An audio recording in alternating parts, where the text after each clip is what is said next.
Now let's see. Here's the pond. A couple of little pinfish in there.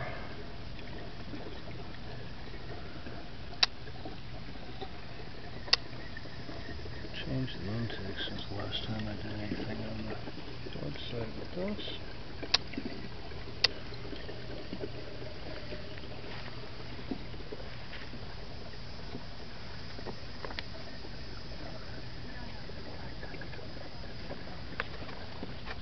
Those are pretty incredible. That's a bar of fakes though, that's a plant that's not really a zoanthid.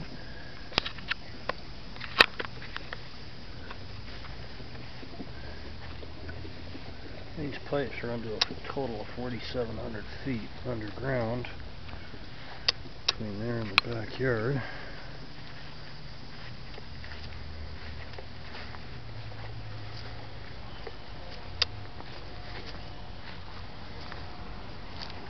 And they enter into here. Somebody had asked me this morning, well, how is all this working off of just one pump? Well, it's not one pump anymore, it's two. And that would be these two. And between the two, they consume a total of 400 watts electricity, which is, not too bad.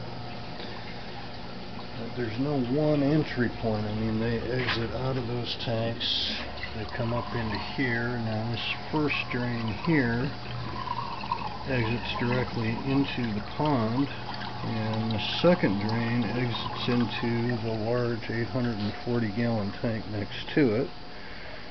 This is kind of a plumbing marvel. I mean, I'd be willing to bet you money my Uncle Tom's sitting on top of a movie theater in Yankee country one very cold February morning about 20 years ago wouldn't have believed that it would have resulted in me using this much PVC for a bunch of damn fish tanks.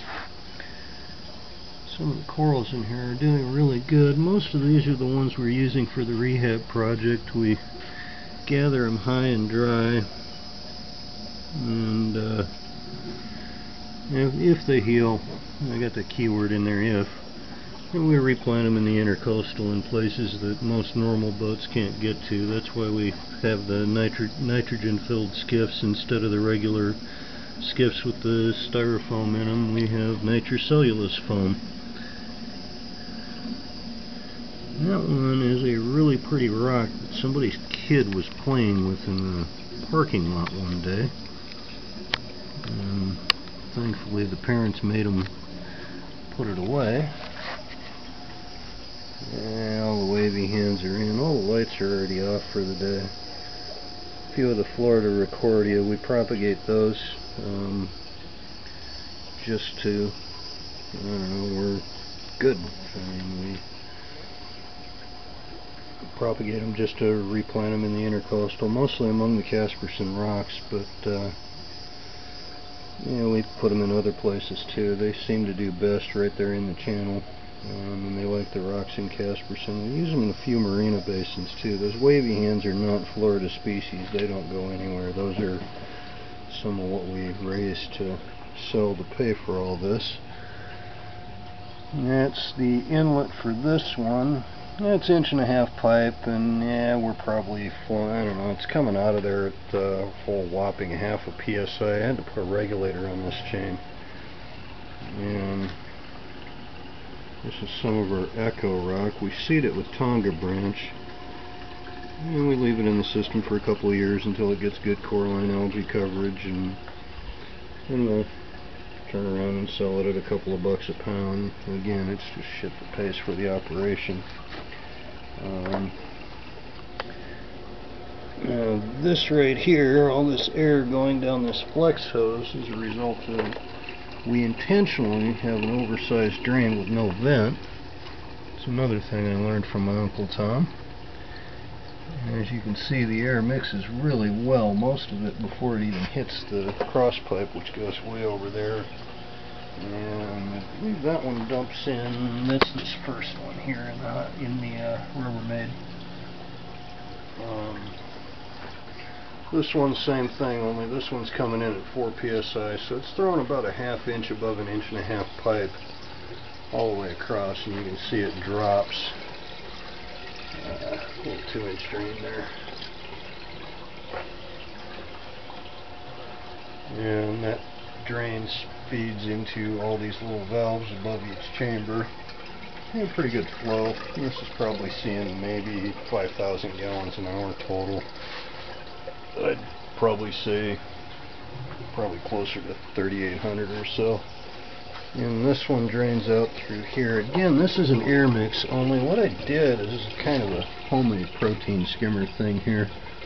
It's not really a protein skimmer because it puts it right back into the system.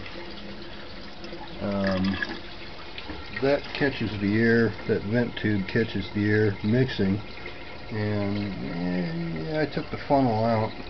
It had a funnel in there that was causing the foam fractionation to stay up above and actually come running out this pipe into this chamber. But the sponges in this chamber started getting all ugly with the protein, so yeah, changed that, and now I'm trying Halimita.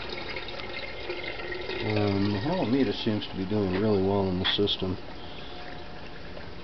This chamber here is, I don't know, it's more of just a rubble chamber, and my reason for it is it's kind of a semi-natural filter, but only on the surface, because as you can see in these layers, I needed an almost hypoxic area prior to these little zoes that I keep in here. And I'm getting a lot of bad algae in there again, but that's intentional because I've got a 6500K bulb above that. Now this exits out. The first pipe over here is actually capped. It'll never drain. This pipe here, however, drains in. I put the T in for extra air mix. It's working really well. But it drains in through that mess back there that looks like a dog leg, and it goes down to about that far above, and the sand is in here to about there. Now this is all live sand from everywhere in the world. I mean literally Greece, Russia, Siberia, Antarctica, you name it. We've got quite the collection of live sand going in there, which gives us a good bacteria base. Lighting wise, yeah, it all sucks, but you know, hey, it's my budget. I only get $4,800 a month retirement, so between the boats and everything else, the electric bill, this is usually coming out of my pocket because what few corals we sell does not pay for it. So I do a little bit of marine towing to make up for that most of the time. Coral Life Light with ballast. Now this is another feat of modern plumbing. Actually, it overflows out of that U-tube into this big standing pipe here. The standing pipe has a T with a reducer going back down to 2-inch, and that 2-inch dumps out, goes underneath to that old pool filter, and the old pool filter has a grate in the bottom, and the entire top is filled with lava rock. Real lava rock, not the man-made crap. You can see my drain system there. This is hard to explain, but hey, it works. It's working well. The fan worms in this tank are an accident. And the algae has almost gone away in most of the tanks.